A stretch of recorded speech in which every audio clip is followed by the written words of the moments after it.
Assalamualaikum warahmatullahi wabarakatuh. Perkenalkan, saya Ayu Ervinia, dosen tetap program studi Manajemen Sumber Daya Perairan, Fakultas Perikanan dan Ilmu Kelautan IPB University.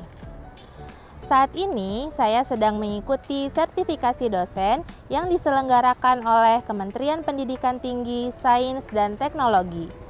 Video ini dibuat sebagai bagian dari pernyataan diri dosen dalam unjuk kerja Tridharma Perguruan Tinggi.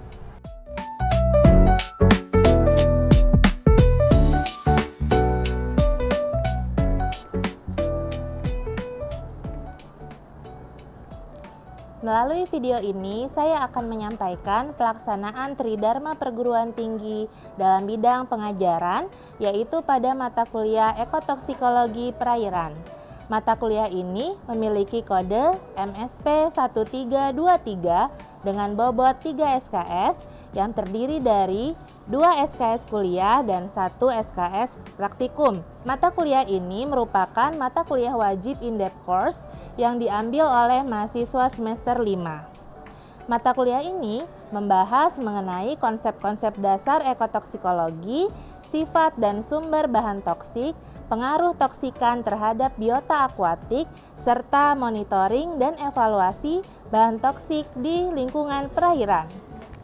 Capaian pembelajaran lulusan prodi yang dibebankan pada mata kuliah ini yaitu CPL 3, di mana mahasiswa mampu menguraikan kondisi dan pemanfaatan sumber daya hayati, ekosistem, lingkungan, dan kawasan perairan berdasarkan karakteristiknya dengan pendekatan kualitatif dan kuantitatif. Adapun capaian pembelajaran mata kuliah ini meliputi CPMK 1, di mana mahasiswa mampu menjelaskan konsep dasar ekotoksikologi perairan yang meliputi sumber dan sifat bahan toksik, serta mekanisme kerja bahan toksik di lingkungan perairan. CPMK 2, mahasiswa mampu menganalisis pengaruh toksikan terhadap biota akuatik dan lingkungan perairan.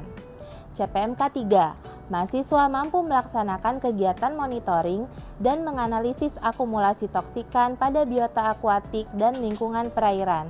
CPMK 4, mahasiswa mampu merancang dan melaksanakan uji toksisitas mulai dari persiapan, aklimatisasi hewan uji hingga pelaksanaan uji toksisitas.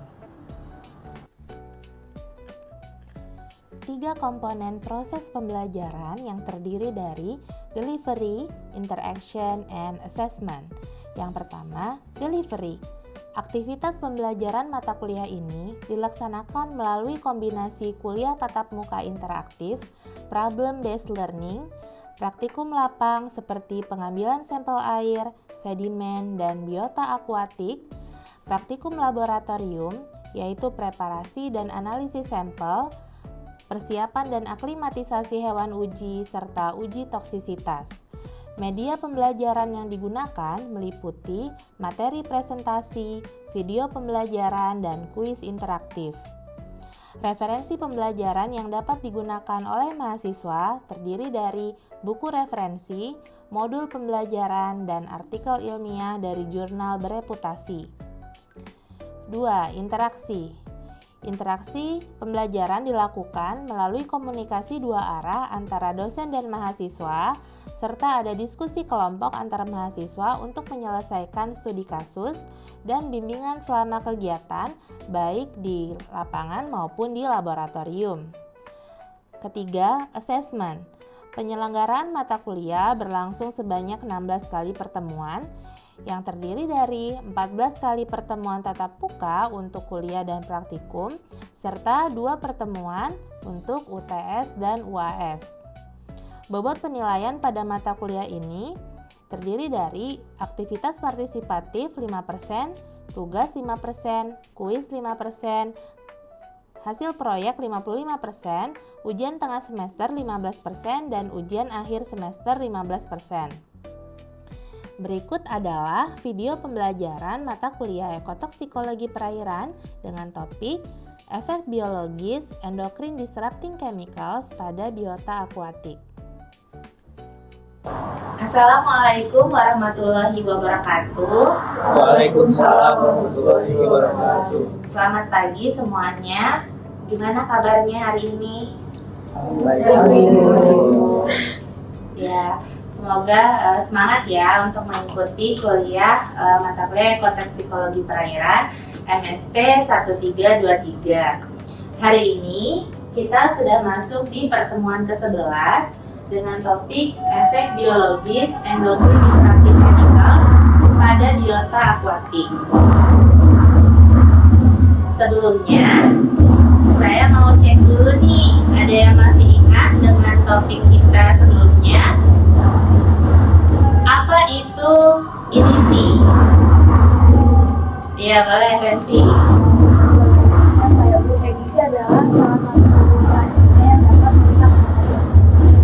dapat merusak perairan ya. Ada yang mau nambahkan jawaban? Saya boleh, Bu. Boleh. Jadi di sini selain mencemari perairan itu dapat mempengaruhi makhluk hidup dikarenakan dapat merusak sistem hormon pada biota akuatik dan dapat menyebabkan kerusakan kesehatan dan juga mempengaruhi keberlangsungan hidupnya. Oh, betul sekali ya jawaban dari Tio dan Renvi, terima kasih.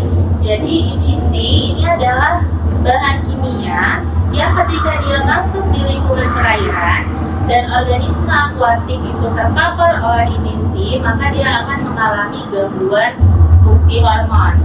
Nah, menurut Trikotek Delfu et al. 2024, EDC ini dapat bersumber dari beberapa bahan ya, dari beberapa pencemar, mulai dari plastik yang kita gunakan sehari-hari, kemudian juga ada cairan pembersih dan juga sisa-sisa medisi, terutama dari obat-obatan yang mengandung hormon.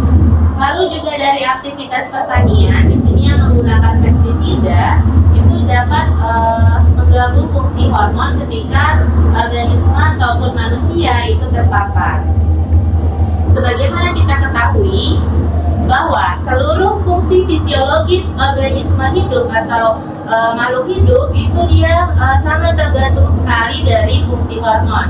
Oleh sebab itu, adanya EDC ini dapat berdampak negatif bagi kelangsungan hidup biota akuatik yang menjadi objek bahasan dari mahasiswa Departemen Manajemen Sumber Daya Perairan.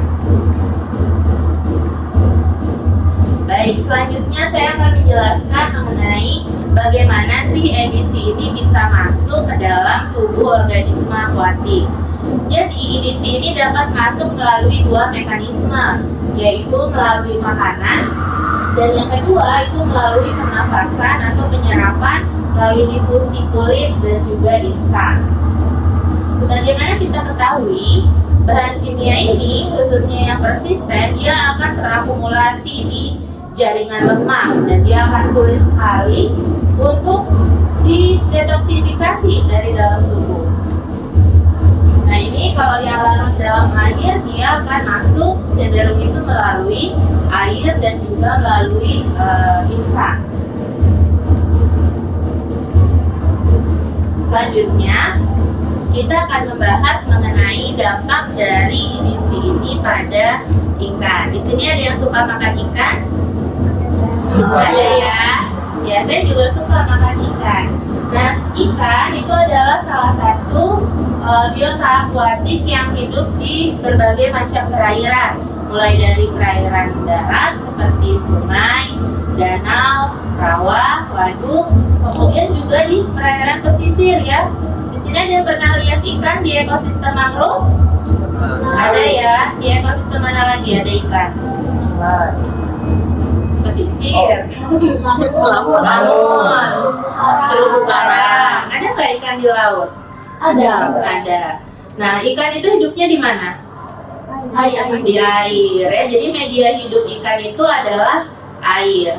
Ketika ada EDC atau bahan cemaran yang bersifat mengganggu fungsi hormon tadi itu masuk ke dalam perairan, otomatis lingkungan hidup ikan tersebut akan terganggu ya, konsentrasi EDC-nya akan tinggi. Nah, bagaimana sih dampaknya terhadap ikan itu sendiri.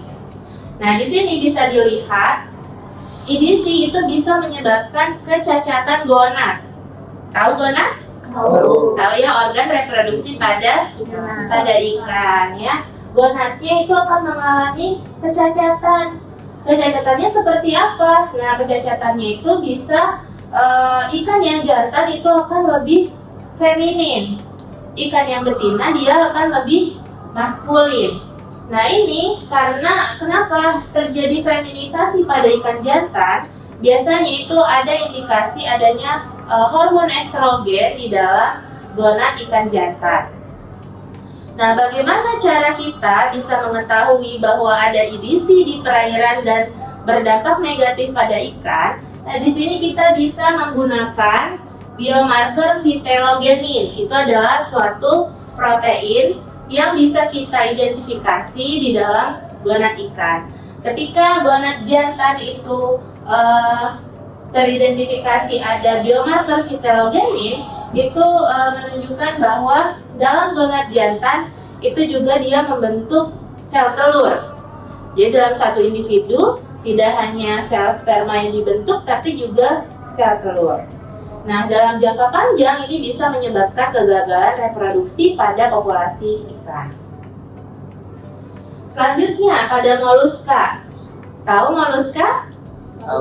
Tahu ya, moluska ada gastropoda dan juga ada apa? Bivalvia ya. Ini keong-keong. Nah, ini juga penggunaan tributiltin. Nah, tributiltin itu adalah suatu bahan kimia sebagai bahan dasar cat. Ya, cat kapal. Nah, itu biasanya pakai tributiltin. Nah, ini juga bisa menyebabkan tadi kegagalan reproduksi berupa kecacatan di gonadnya. Nah, contohnya ini pada Buccinum undatun, dia menunjukkan imposeks. Jadi dalam satu individu dia membentuk alat reproduksi jantan dan betina. Nah, ini terjadi imposeks dan juga interseks.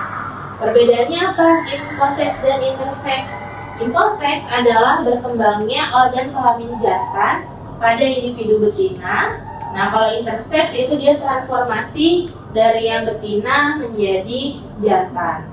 Nah, maskulinisasi ini menyebabkan kerang ini menjadi infertil atau mandul. Dan dalam jangka panjang bisa menyebabkan penurunan populasi. Selanjutnya pada mamalia laut yang merupakan top predator dalam jejaring makanan yang ada di laut, merupakan kelompok yang juga rentan untuk mengalami akumulasi dari EDC di dalam tubuhnya. Karena apa? Karena kita tahu mamalia laut itu memiliki biomasa tubuh yang besar ya, sehingga jaringan lemaknya juga lebih tebal. Nah, itu menyebabkan adanya akumulasi dan juga biomagnifikasi di dalam tubuh mamalia laut. Contohnya apa mamalia laut? Lumba-lumba, ada apa lagi? Paus ya, beruang, kemudian anjing laut.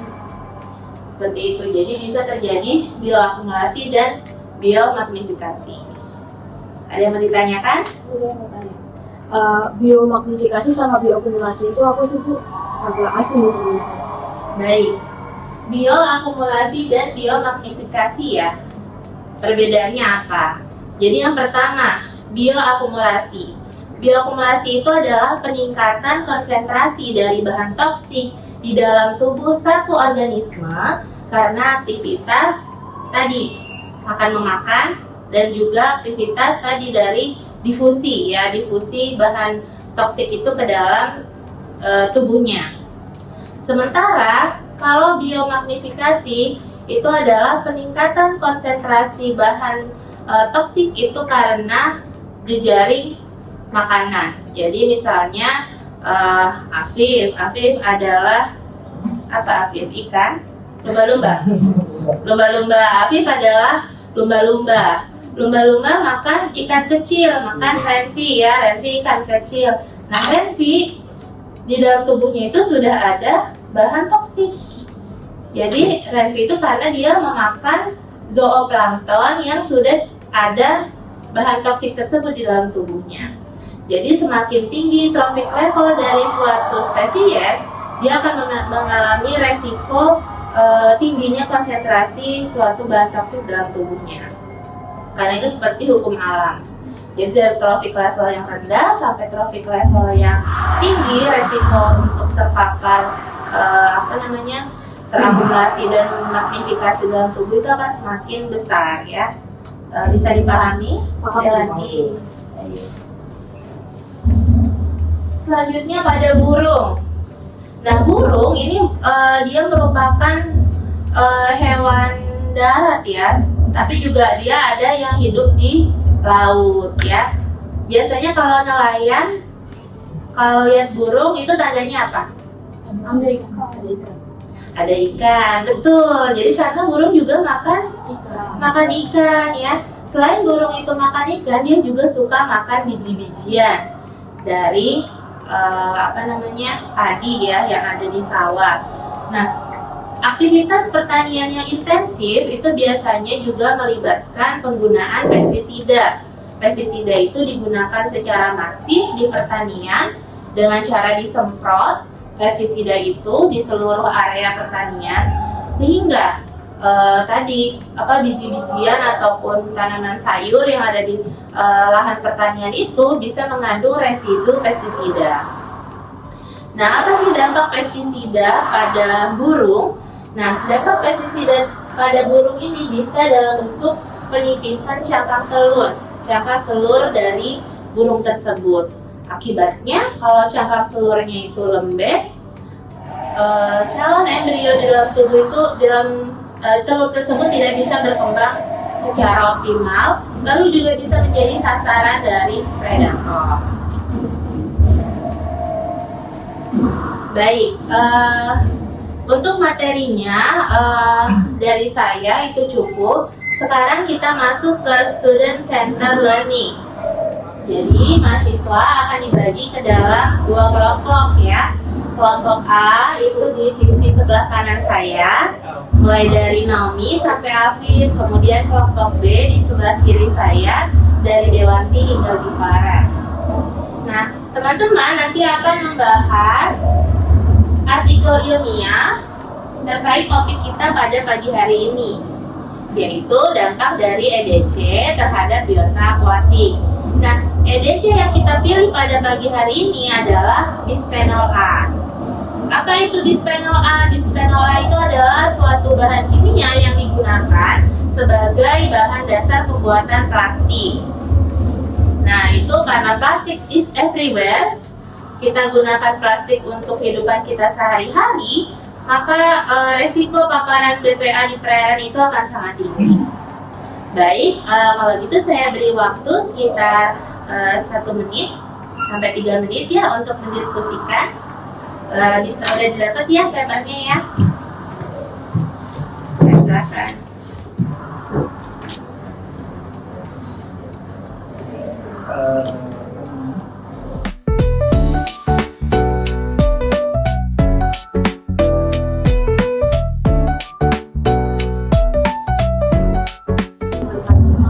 Baik, mungkin diskusinya bisa kita cukupkan dari masing-masing kelompok. Apakah sudah bisa memahami isi dari paper tersebut? Sudah ya. Kalau gitu saya persilahkan perwakilan kelompok untuk dapat menyampaikan hasil diskusi kelompoknya. Jadi kita mulai dari yang kelompok A terlebih dulu ya. Silahkan, siapa yang mau menyampaikan hasil diskusi kelompoknya? Baik, Miftah, silahkan Miftah. Kelompok A terhadap efek dari BPA ini kepada fisiologis dari biota akuatik itu diantaranya ada beberapa aspek, yaitu ada berpengaruh negatif terhadap abnormalitas dan kerusakan jaringannya yang dapat meningkatkan risiko dari kerusakan tubuh dari si organisme akuatik tersebut. Kemudian berdampak kepada behaviornya, kebiasaannya yang seperti responnya terhadap lingkungan tersebut seperti apa, sehingga tidak seperti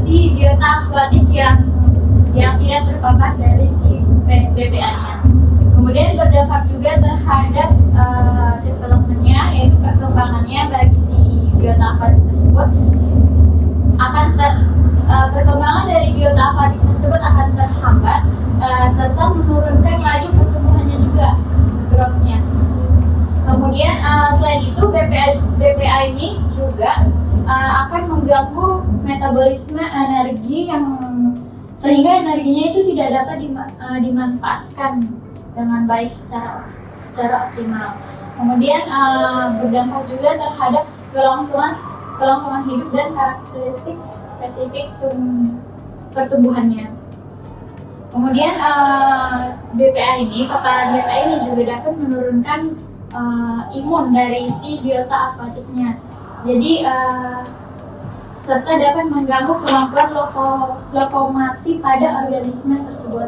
Jadi intinya dari paparan BPA ini akan memberikan dampak yang negatif terhadap fisiologis dari biota aquatic tersebut. Baik, terima kasih. Berikan aplaus buat kita. Selanjutnya dari kelompok B, saya persilakan untuk dapat menyampaikan hasil diskusinya. Baik, Di Farah, silakan.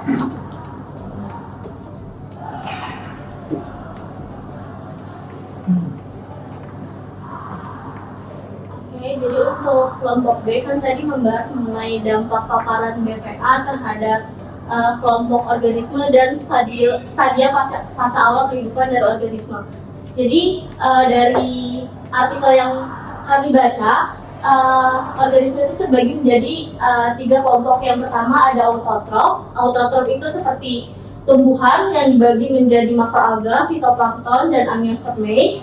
Lalu yang kedua itu ada invertebrata yang dibagi menjadi moluska, insekta, krustasea, dan lain semacamnya. Lalu yang terakhir itu vertebrata atau hewan yang memiliki tulang belakang yang terbagi menjadi 2, yaitu ada amfibi dan ikan.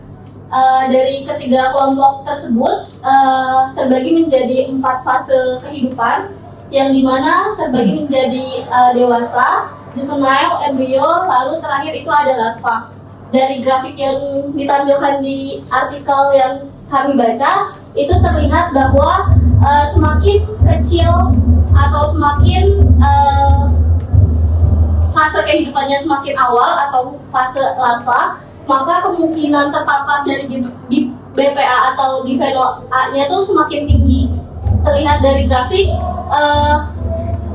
untuk stadia larva itu memiliki nilai negatif yang cukup amat tinggi gitu. Jadi dapat disimpulkan bahwa fase yang paling rentan terhadap paparan BPA itu dibandingkan fase dewasa itu merupakan fase larva atau fase perkembangan awal terhadap kelompok organisme. Sekian. Baik, terima kasih. Beri tepuk tangan dulu untuk kita. Baik, kedua kelompok sudah menyampaikan hasil pembahasan artikel ilmiahnya, dan semuanya sudah sangat baik ya untuk menyimpulkan 2 hal penting, yaitu yang pertama terkait dampak fisiologis BPA terhadap biota, dan yang kedua itu apakah ada perbedaan dampak pada berbagai macam stadia kehidupan. Baik, untuk berikutnya sebelum penutupan kita ada kuis dulu nih. Siap nggak nih buat kuis? Siap. Baik, yuk kita kuis dulu. Teman-teman boleh scan dulu ya untuk kuisnya. Kalau sudah selesai, saya akan mulai kuisnya. Apakah sudah di-scan?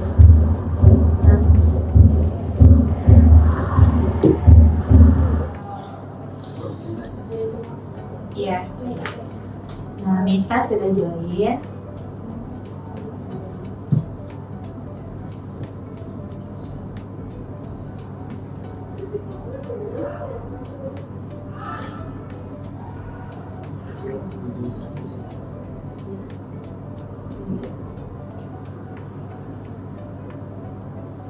Para Mami.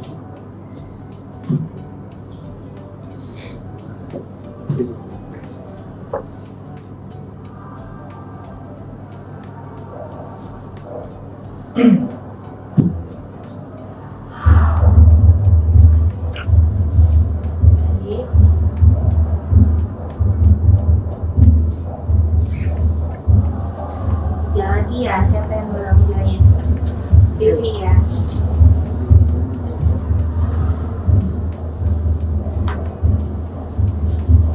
Baik, kita mulai saja ya untuk kuisnya. Mulai. Pertama, EDC adalah senyawa yang dapat mengganggu sistem endokrin melalui mekanisme berikut.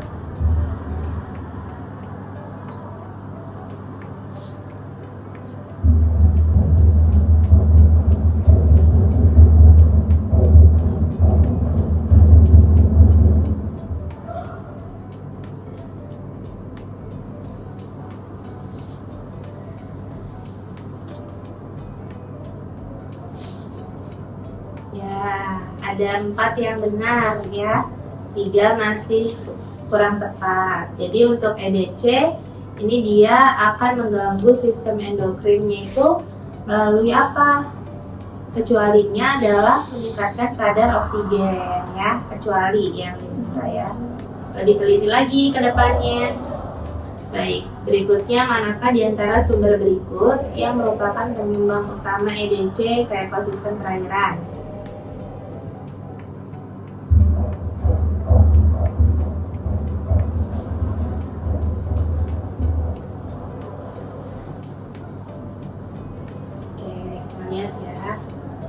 Wah, benar semua.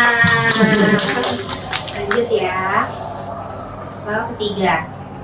Manakah dampak berikut yang bukan? Ya, ingat ya, yang bukan akibat dari paparan EDC.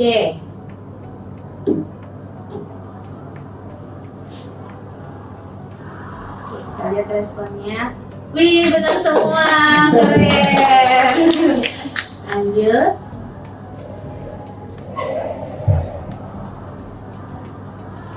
Mengapa dampak EDC ini bisa baru terlihatnya itu umumnya pada jangka waktu yang panjang?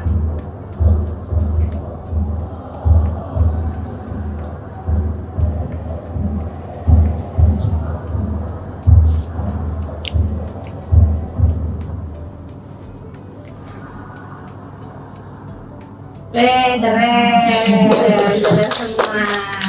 Dia udah paham ya. Satu lagi soal terakhir. Seorang peneliti ingin mengevaluasi keberadaan EDC di suatu ekosistem sungai menggunakan biomarker pada ikan. Ayo, masih ingat tidak? Parameter yang paling tepat untuk diukur adalah apa?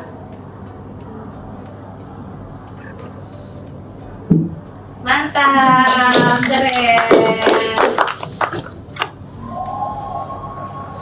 Nah, jadi hari ini kelas performance-nya itu 91%.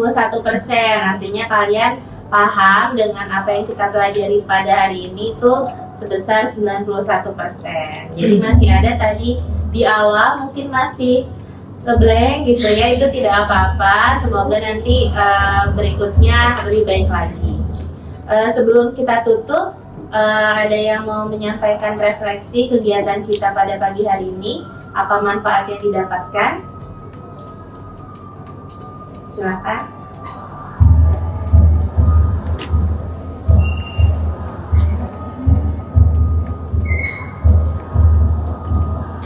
Silakan Afif.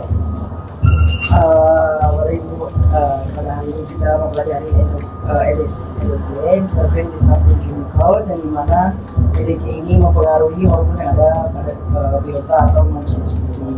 Untuk sumbernya itu dari plastik, cairan pembersih, obat hormon, hingga pestisida, dan mempengaruhi beberapa spesies hewan aquatik seperti mamalia laut hingga burung. Nah, itu sih. Baik, mungkin kuliah hari ini kita bisa cukupkan. Terima kasih banyak mahasiswa MSP sudah hadir dan juga berpartisipasi aktif dalam kegiatan kuliah kita pada pagi hari ini. Semoga apa yang kita pelajari ini bermanfaat, dan juga sampai jumpa di pertemuan berikutnya. Assalamualaikum warahmatullahi wabarakatuh. Waalaikumsalam warahmatullahi wabarakatuh. Terima kasih.